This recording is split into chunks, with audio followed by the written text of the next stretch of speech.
Hola, soy Víctor.Lejona de CENEX, o CENEX en inglés.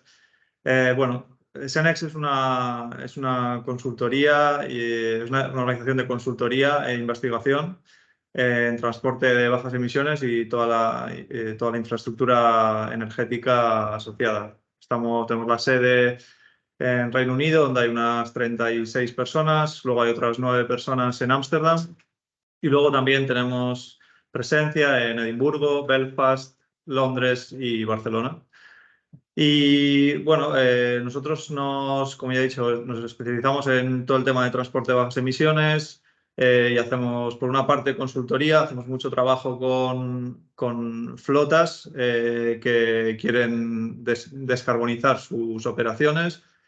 Tienen una flota grande de todo tipo de vehículos, desde cargo bikes, furgonetas, coches hasta camiones grandes, y quieren buscar las mejores soluciones, las soluciones más viables para ver qué opciones de vehículo eléctrico, vehículo de hidrógeno, biocombustibles, etcétera, pueden adoptar. Entonces nosotros diseñamos, digamos, la mejor estrategia que pueden adoptar, proponiendo diferentes hojas de ruta, diferentes escenarios, y que cada escenario qué supone en tema de impacto de operaciones para ellos, en tema del caso de negocio, y también en el tema de la reducción de emisiones que pueden obtener. Eso es sobre todo la parte de consultoría que hacemos. Y luego la parte de investigación, pues es mucho trabajo de la asesoría, digamos, imparcial. Somos la empresa, digamos, tercera parte imparcial, independiente, que, digamos, asesora tecnologías innovadoras. Es decir, hacemos mucho análisis de datos de proyectos demostradores, proyectos pilotos de vehículo eléctrico, vehículo de hidrógeno y, bueno, todo tipo de tecnologías innovadoras de bajas emisiones. Y, bueno, digamos, a grandes rasgos, eso es lo que hace CENEX. A nivel de España, sobre todo hasta ahora, han sido proyectos de investigación colaborativos, por ejemplo, proyectos de Horizon con varias empresas punteras españolas, como por ejemplo, Tecnalia, Irizar, Cidetec, Datic. Entonces, hasta ahora se ha limitado ahí, pero estamos explorando en gran parte gracias al clúster de InMove, diferentes opciones para hacer también proyectos de consultoría en el que poder asociarnos probablemente con agentes locales. Y bueno, estamos explorando diferentes opciones y estamos abiertos a muchas colaboraciones. O sea que, por favor, contactad con nosotros si estáis interesados. Y luego al tema más nivel europeo, ya que, como he dicho, tenemos nuestra empresa hermana, CENEX en Ámsterdam.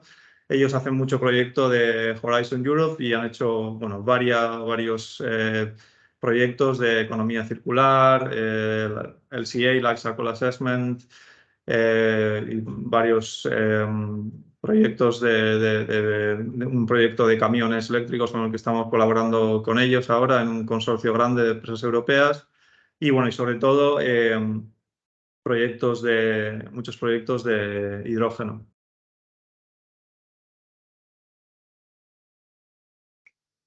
Hola, me llamo Peter Speers y trabajo con Victor at CENEX. Hello everybody, my name is Peter Speers and I work with Victor at CENEX. I've been at CENEX since we were founded in 2005. And as Victor said, we work in many fields, but today I'm going to focus on what we do in hydrogen.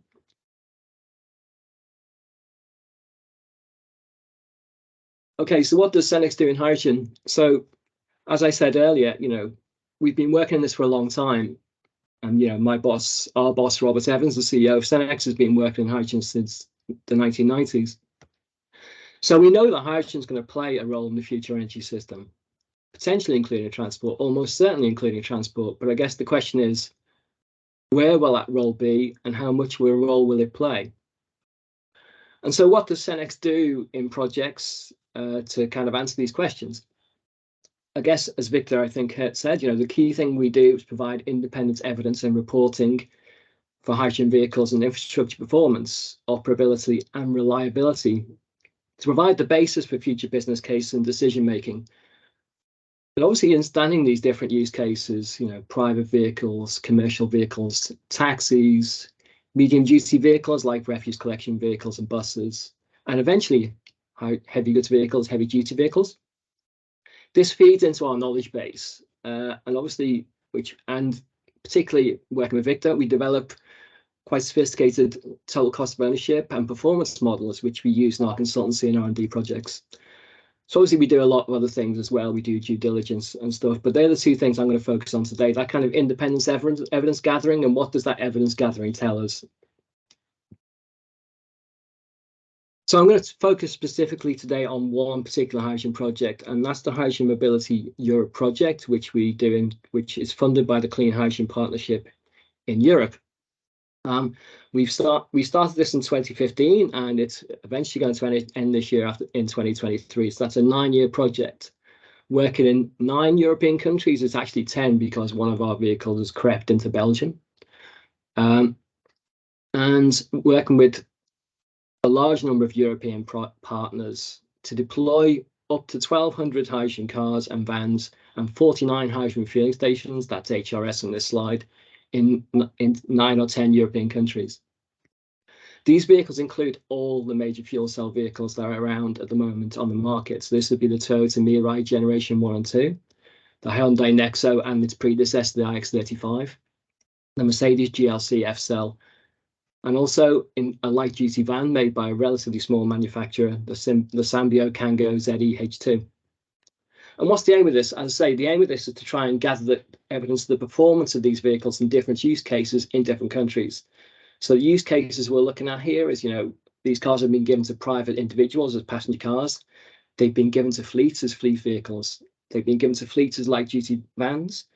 And two particular interesting use cases I'm going to talk a bit more about today is like police cars and taxis, because these are very intensive use cases, and these give a really good idea of how the vehicles interact with the refueling infrastructure, how operable they are for companies that are trying to make a business out of this, and give a sense of how scalable hydrogen is as a solution in passenger transport.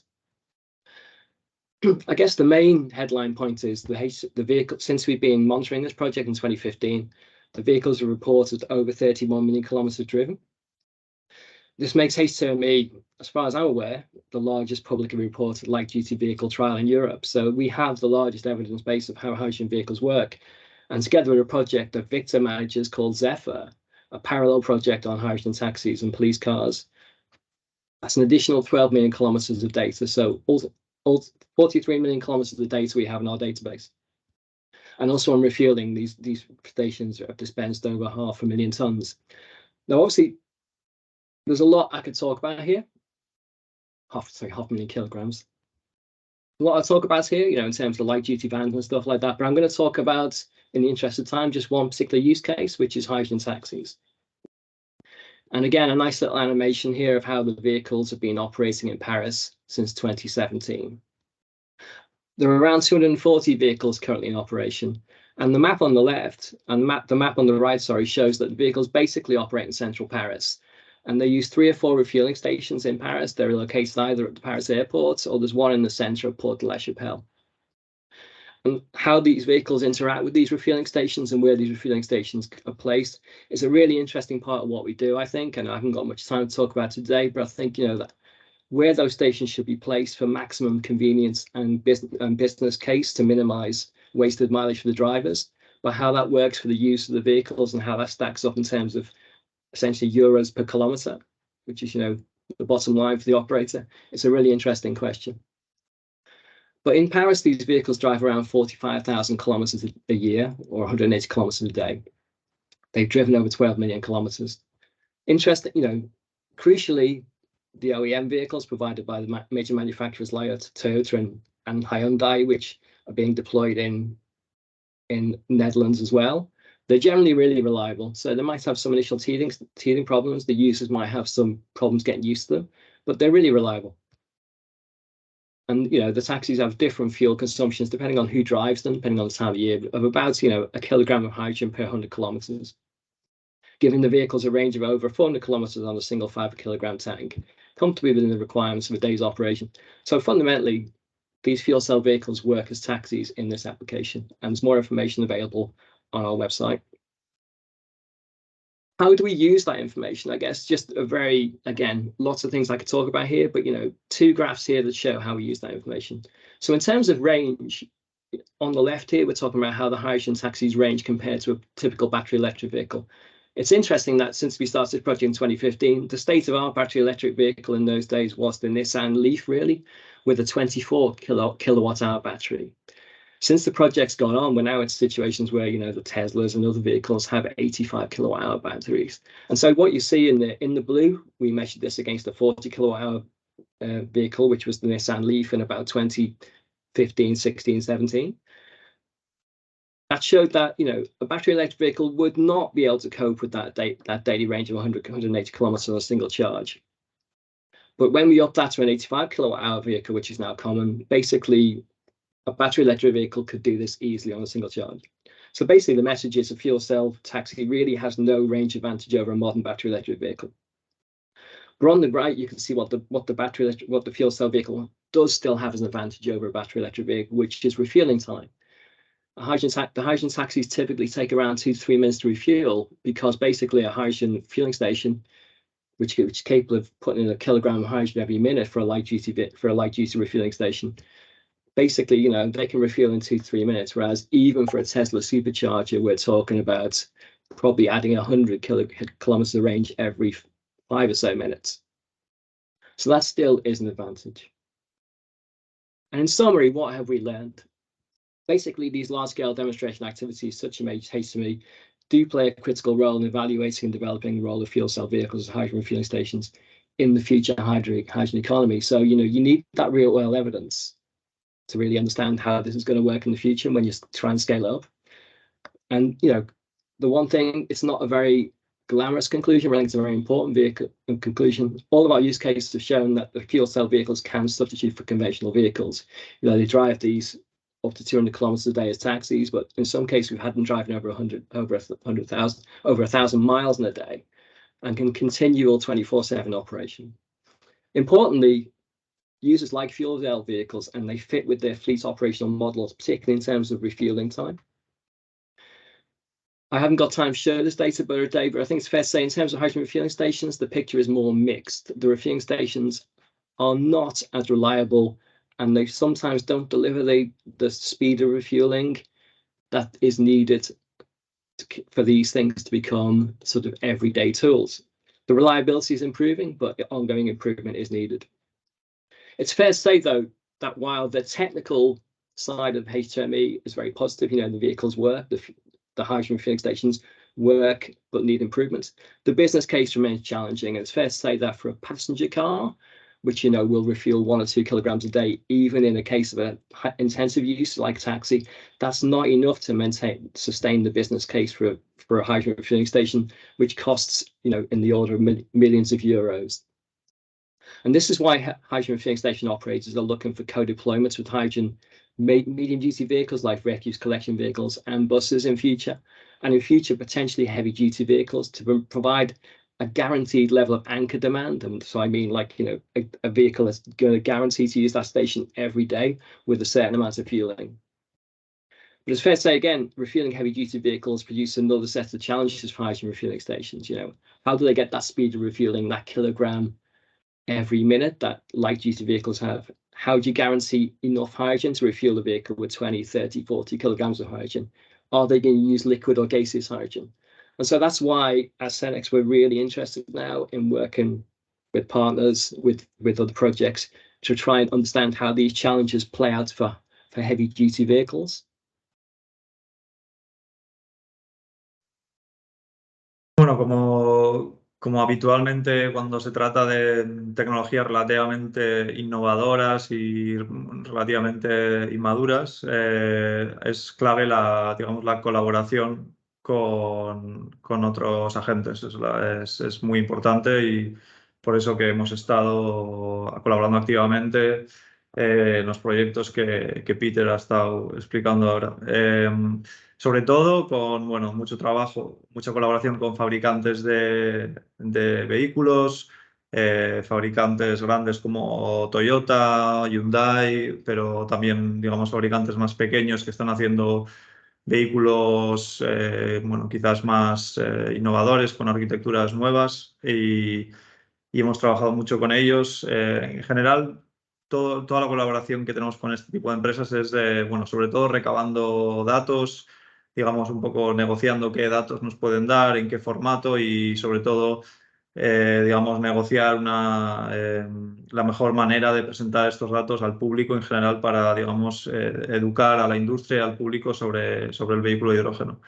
Hemos colaborado muchos, por supuesto, con los proveedores de hidrogeneras, eh, por nombrar algunos, IT Motive en Inglaterra, Air Liquide en Francia, Everfuel en algunas hidrogeneras en Dinamarca y otros países. Entonces, bueno, con ellas también, por supuesto, recabando muchos datos de fiabilidad de la hidrogenera, de cuántos vehículos pueden repostar de forma seguida en horas punta, por ejemplo, en un corto espacio de tiempo.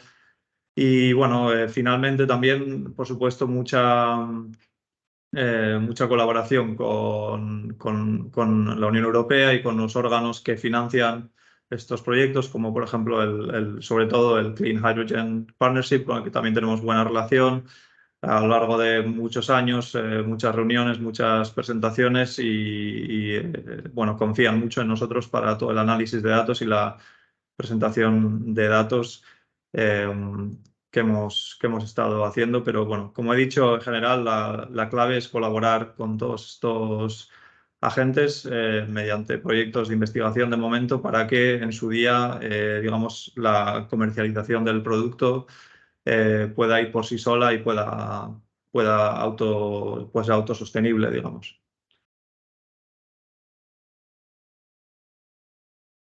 Thank you. So I guess when you talk about the hydrogen economy, I guess you talk about a situation where you have hydrogen becomes a more ubiquitous part of the everyday energy system.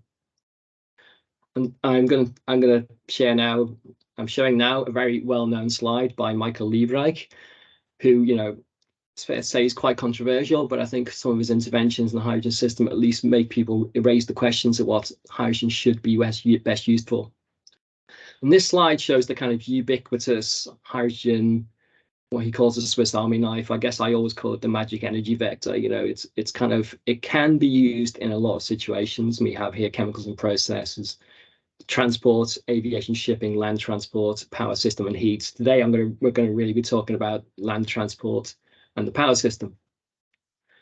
And I guess, you know, because hydrogen, if it's clean, you know, has the potential to do all these things, and because it's already part of the kind of energy system, because, you know, particularly things like fertilizers, petrochemicals, you know, hydrogenation of foods and stuff like that.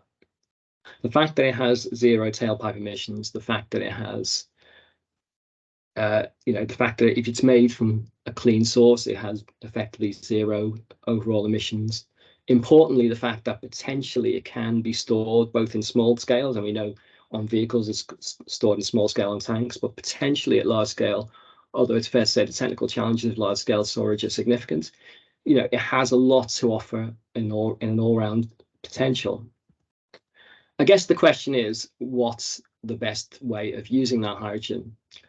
And this is a slide that my organization uses. You know, it has a lot of advantages, the ones I've just outlined: the zero emissions, the fact that it's storable, the fact that it can basically pretty much tackle every part of the energy system. However, it's fair to say, you know, that comes with some disadvantages. Hydrogen technologies are mainly, particularly in transport, immature compared to the incumbents like the internal combustion engine. And obviously, after all, hydrogen transport, unless we're talking about hydrogen internal combustion engines, which we won't today, you know, effectively involves converting hydrogen into electricity. And any of those conversion steps are inefficient. So, you know, you are, in terms of, if you have the option to use electricity direct, it's always going to win out in terms of efficiency compared to hydrogen. And because hydrogen is immature, obviously it still remains very costly. And even some of the vehicles we see on the street now, you know, you see the Toyota Mirai being advertised for €60,000. It's fair to say I don't think Toyota are making a lot of money out of that. It's fair to say, you know, there's been a lot of amortization of development costs in that. So, you know, the true cost of hydrogen transport at the moment is very high. But the reality is, you know, as I say, we already use hydrogen in the energy system, so it's already an essential part of the energy decarbonisation step. You know, the question is, and I'll return to the graphic at the bottom again, Michael Liebreich, in a minute, about, you know, what's the best place of using that. I'm showing here UK government hydrogen strategy. I think it's, you know, it's instructive, I think, for everybody to see that. I think it's fair to say the Spanish one probably isn't that different.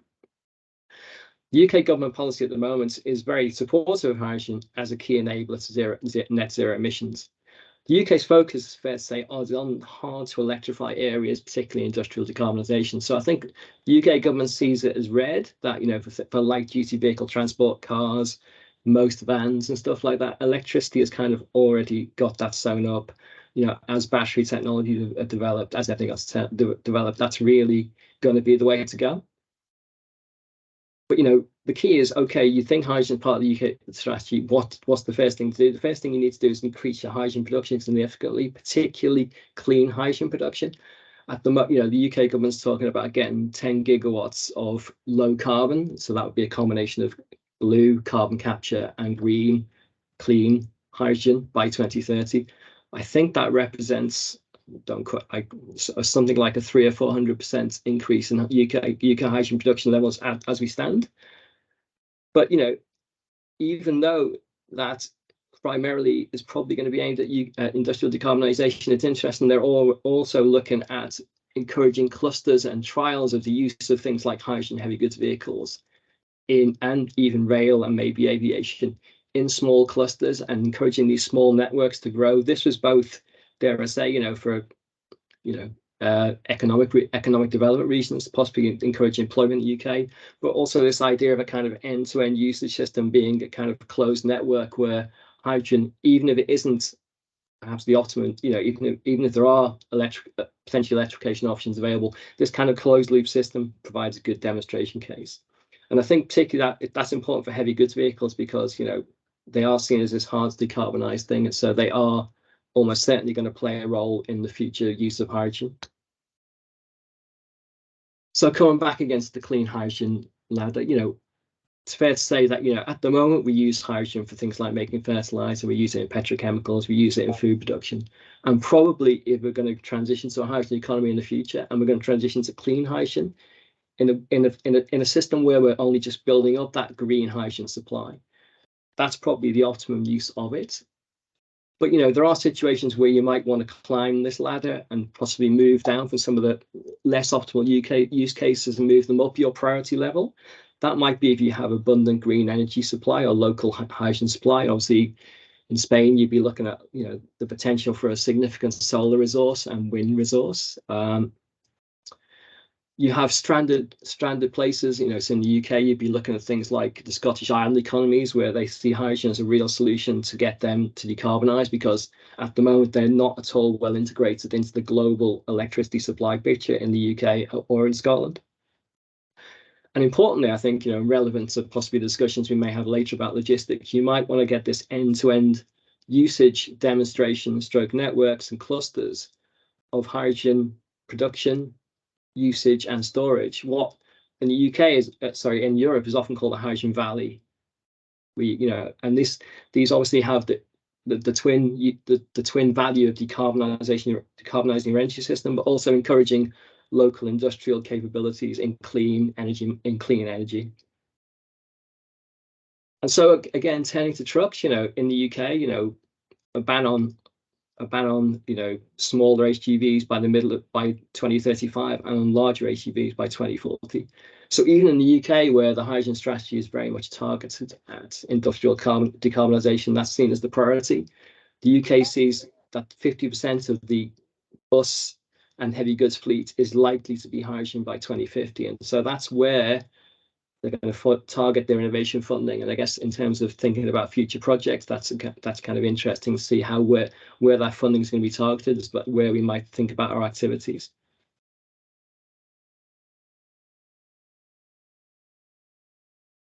Sí, bueno, recientemente, en los últimos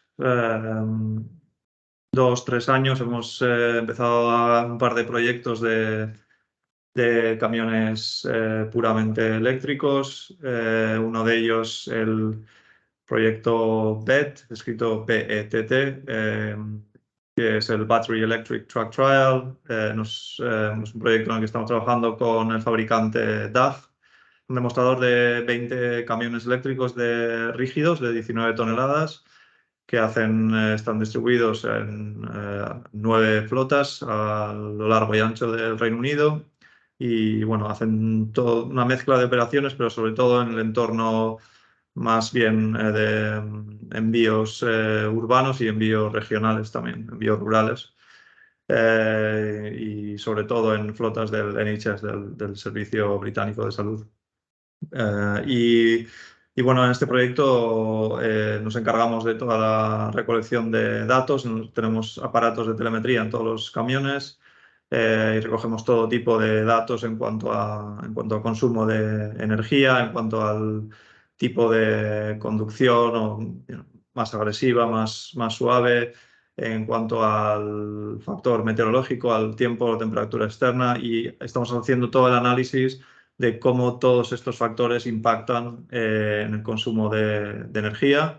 Y por supuesto también estamos hablando con las flotas en sí y hemos hecho varias encuestas con los conductores de los camiones, con los jefes de flota también, para entender cómo se están integrando estos camiones en su flota, qué ha supuesto para ellos en un tema operacional del trabajo del día a día el tener estos camiones, el recargarlos, etcétera, que ha supuesto usar la infraestructura de carga que cada flota tiene instalada en su base. Y es un proyecto muy interesante y bueno, recomiendo a todo el mundo que vaya a la página web. Ahora podemos poner en la pantalla la dirección, pero bueno, es básicamente el trabajo de diseminación que estamos haciendo nosotros de mostrar al público y de educar al público de las flotas en el vehículo eléctrico, en el camión eléctrico, las ventajas que esto tiene y, digamos, basándolo todo en datos reales y en hechos que estamos bueno, recolectando en este proyecto. Y luego otro proyecto también relativamente reciente de Horizon, que es el proyecto Next Truck, que intenta diseñar ya, digamos, el camión eléctrico del mañana, también camiones rígidos de entorno urbano, rural, entre 12 y 16 toneladas bueno, tres fabricantes diferentes. Va a haber 3 camiones piloto y uno de ellos, de hecho, es en Barcelona por parte de Irizar, un camión de recogida de residuos.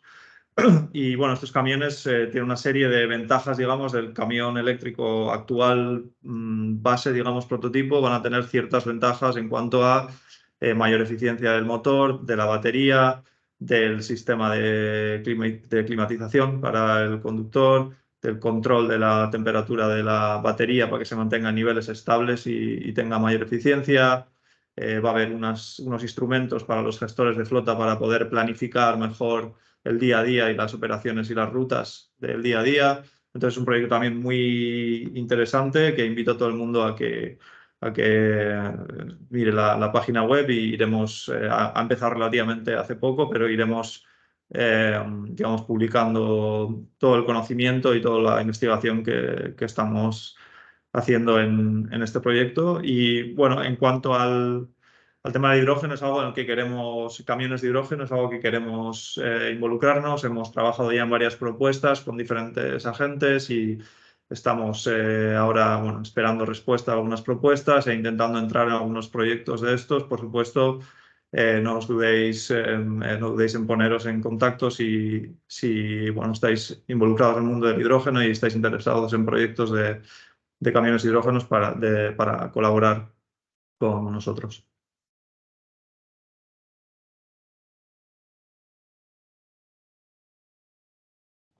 Okay. It's as I described in my slides, I think, you know, hydrogen has many potential uses in transport and in the wider energy system. I think logistics offer a really interesting use case of that potential end-to-end journey incorporating hydrogen use, hydrogen production, hydrogen storage. So obviously in logistics, we're talking about road transport, we're talking about potentially waterborne transport, and we're talking about rail transport. I think in rail transport, it's fair to say, rail has the ultimate decarbonisation vector in electricity, really. So while hydrogen trains are beginning to be introduced, and I noticed Renfe had its first hydrogen train demonstration, I think literally the other day. It's running a trial route in Spain as part of a project. It's running halfway on a pure electric route, and it's running the reverse route, I think, using a kind of battery hydrogen hybrid setup to compare the efficiency of the journeys.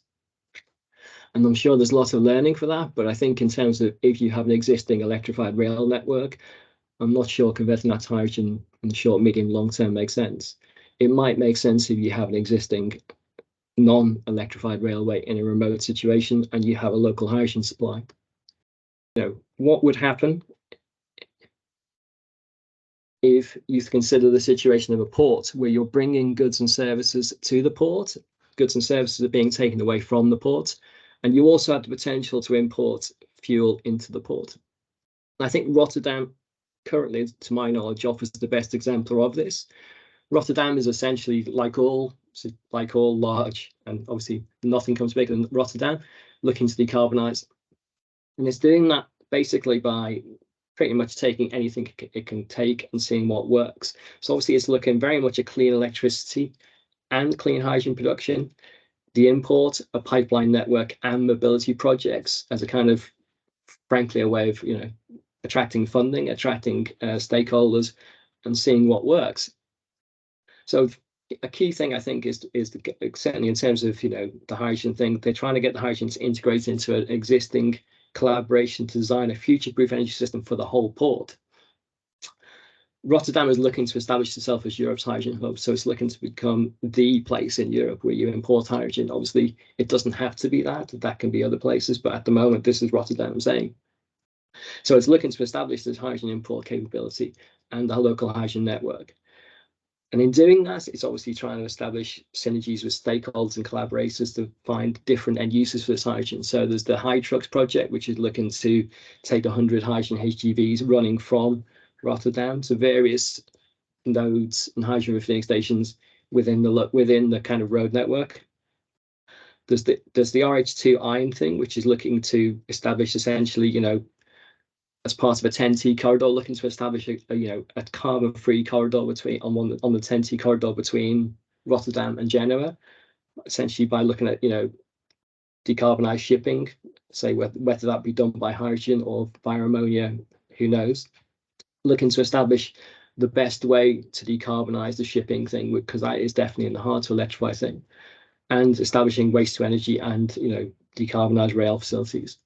So I think hydrogen does have the potential to establish on pretty much all aspects of logistics. Fuel cell forklift trucks, for example, have been running for a long time, and they have, in terms of much like the taxis, they have that recharge time advantage potentially over battery electric equivalents, and certainly obviously they're cleaner and better to run indoors than, for example, other potential competitors like gas and LPG fuel forklift trucks.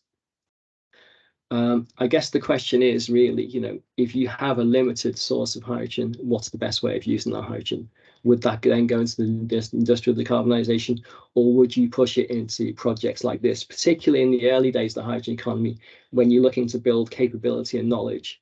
And I would argue, this is a good use of hydrogen at the moment, while we understand what the best use of hydrogen is. So I think the potential for hydrogen in logistics is enormous. The question is, who's going to fund those projects? And is it going to be hydrogen or electric? Preferably, in my view, it would be best if it's hydrogen working with electricity and all energy sources to produce an integrated energy system, much like Rotterdam is proposing here. No, bueno, yo creo que estoy de acuerdo 100% en que lo importante es, digamos, entender cuál es el mejor uso del hidrógeno renovable, hidrógeno limpio, dado que hay una disponibilidad limitada, y por eso son importantes este tipo de proyectos de investigación que nos has estado enseñando para entender esto.